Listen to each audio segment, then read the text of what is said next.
Whether you're in the middle of your engineering degree or just a hardcore automotive enthusiast, we've got a seriously fascinating mechanical mystery to unpack. We're going to look at exactly why a massive chunk of the car community still fiercely clings to a cooling methodology that was, quite literally, designed for 1980s metallurgy. It's a genuine question we really need to ask ourselves. Why on earth are we still installing turbo timers on modern engines when the engineering moved on decades ago? Honestly, treating a turbo timer as some kind of essential protection on a modern water-cooled car, it's kind of like installing a manual choke on a modern fuel-injected engine. It makes no sense. The engineering has completely moved on, but for some reason, the myth just hasn't. To understand why this myth is so incredibly persistent, we really have to look at the sheer physics involved here. 1050 degrees Celsius. Let that sink in for a second. That is over 1900 degrees Fahrenheit. Under heavy load, the turbine inlet temperature of a modern petrol engine can actually hit that staggering number. And it's doing all of this while the internal shaft is spinning at surface speeds up to 150,000 RPM. When you're dealing with an environment this extreme, thermal management isn't just some nice-to-have feature, it is absolutely a critical life-or-death physics problem for the engine. Okay, let's run through our roadmap for today real quick. We're going to start with the anatomy of heat soak, then we'll map out the evolution of turbo cooling, tackle the turbo timer myth head-on, look at diagnosing turbo degradation, and finally, we'll wrap up with engineering modern reliability. Starting right off with Section 1, the anatomy of heat soak, and understanding the actual physics of what happens to temperatures after shutdown. Right, so before we can dismantle any of these myths, we have to define the core mechanical problem. Like, what actually happens the moment you turn the key off? Well, everything revolves around this. The CHRA, or Center Housing Rotating Assembly. This is the absolute heart of the turbocharger. It houses the precision ground shaft that connects that crazy hot turbine side over to the cold compressor side. It holds the bearings, and it contains all the crucial fluid passages. When you shut off a hot engine, boom, your oil pressure drops to zero instantly. But that 1050-degree heat from the turbine side, it doesn't just vanish. It rapidly soaks right into this center housing. And that rapid heat soak? That leads us to the primary villain of our story today, coking. See, when the residual heat in the CHRA goes past the thermal limit of the oil just sitting inside it, that static, unmoving oil literally carbonizes. It bakes into these super hard carbon deposits right inside bearing clearances that are, mind you, thinner than a human hair. Over time, these little deposits restrict the oil flow, they score up the bearing surfaces, and eventually, they totally destroy the turbo. Now what's really wild is looking at the exact timeline of a hard-driven, old-school oil-only turbo after you shut it down. Notice how the peak temperature doesn't even happen when the engine is running. Look at this. At 0 seconds, shutdown happens at 280 degrees Celsius. But just 30 seconds later, because the oil flow is completely stopped, the heat aggressively soaks inward, and the internal temperature spikes up to 320 degrees. And get this, it takes almost 45 long minutes just to cool back down to a safe 80 degrees. This massive, delayed temperature spike is exactly why the turbo timer was invented in the first place. Moving right along to Section 2, the evolution of turbo cooling, how we went from static oil to active water systems. So, if that post-shutdown heat spike was such a massive problem, how did mechanical engineers actually fix it over the years?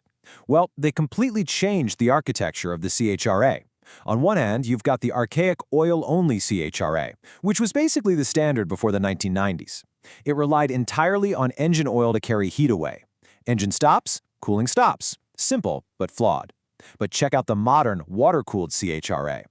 This setup has dedicated engine coolant passages cast directly into the housing. And the brilliant part? After shutdown, it uses a thermosiphon effect, where hot coolant naturally rises and pulls in cold coolant, or it uses an active electric water pump to keep that coolant flowing even while you're grabbing your keys and walking away from the car. And it wasn't just the fluid passages that evolved. The bearings got a massive upgrade too.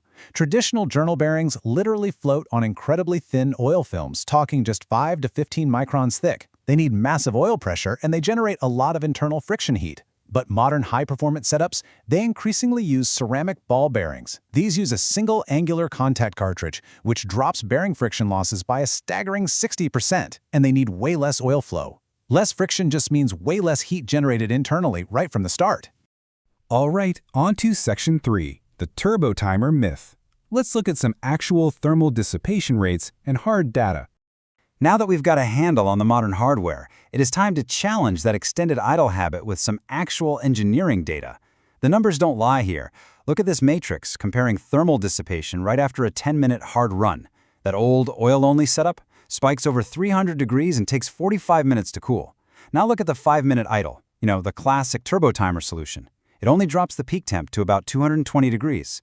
But check out the modern alternatives. A passive thermal siphon system hits around 200 degrees, and an active auxiliary coolant pump crushes that peak all the way down to roughly 160 degrees, hitting a safe temp in just 10 to 15 minutes. The data makes it so clear. An active pump completely blows a stationary 5-minute idle out of the water in every thermal metric that matters. And here's the real kicker. Not only does a turbo timer fail to actually solve the heat issue efficiently, it actively introduces totally new problems to your engine. Extended idling causes unburned fuel to wash past the piston rings, which thins out the protective oil film on your cylinders.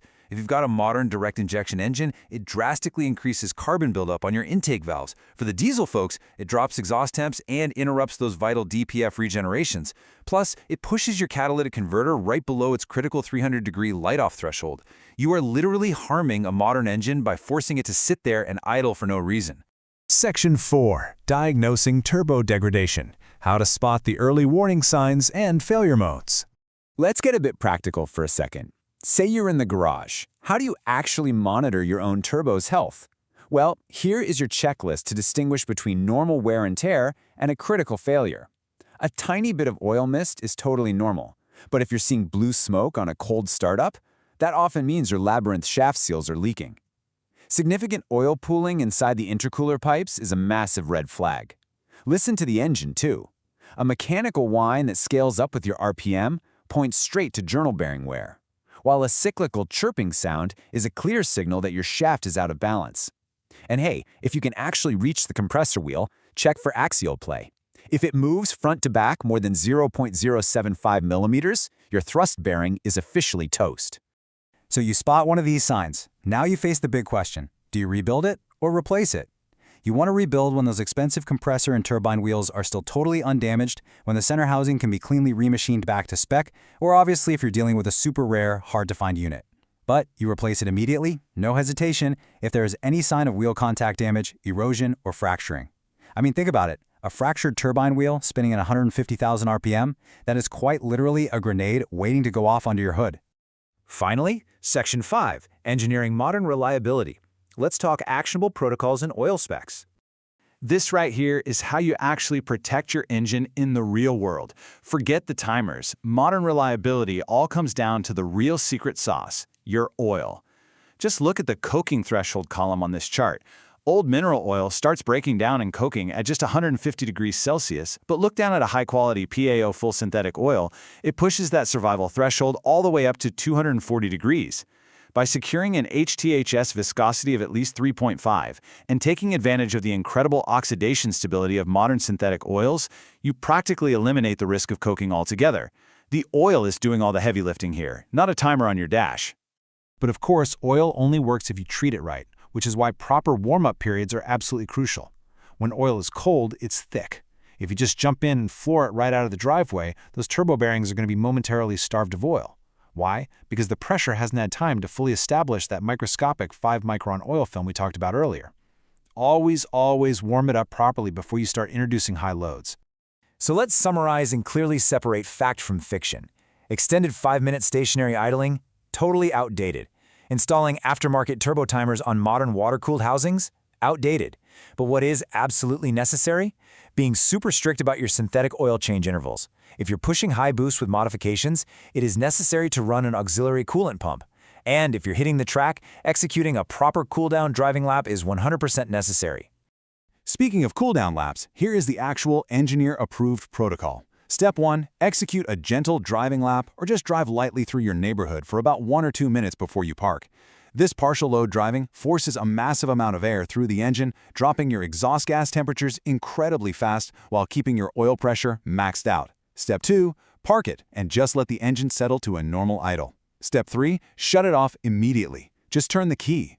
Let the synthetic oil, the auxiliary pump, and that advanced modern turbine housing metallurgy combined with heat shields do exactly what they were engineered to do: safely isolate and dissipate that residual heat. I absolutely love this profound realization from the source material. The turbo timer is an afterthought. The oil is everything. Seriously, if you take one thing away from this explainer, let it be this. High-quality synthetic oil is your true, actual barrier against long-term bearing damage. It resists oxidation, it maintains its viscosity under immense stress, and it survives temperatures that would turn standard old-school oil into literal dust. Which leaves us with one final, pretty provocative question to think about. Are you still trying to protect your cutting-edge, highly engineered modern engine with outdated habits from the 1990s? Take a look at the actual thermodynamics of your own vehicle. Put your trust in modern engineering, and please, for the love of your turbo, change your synthetic oil.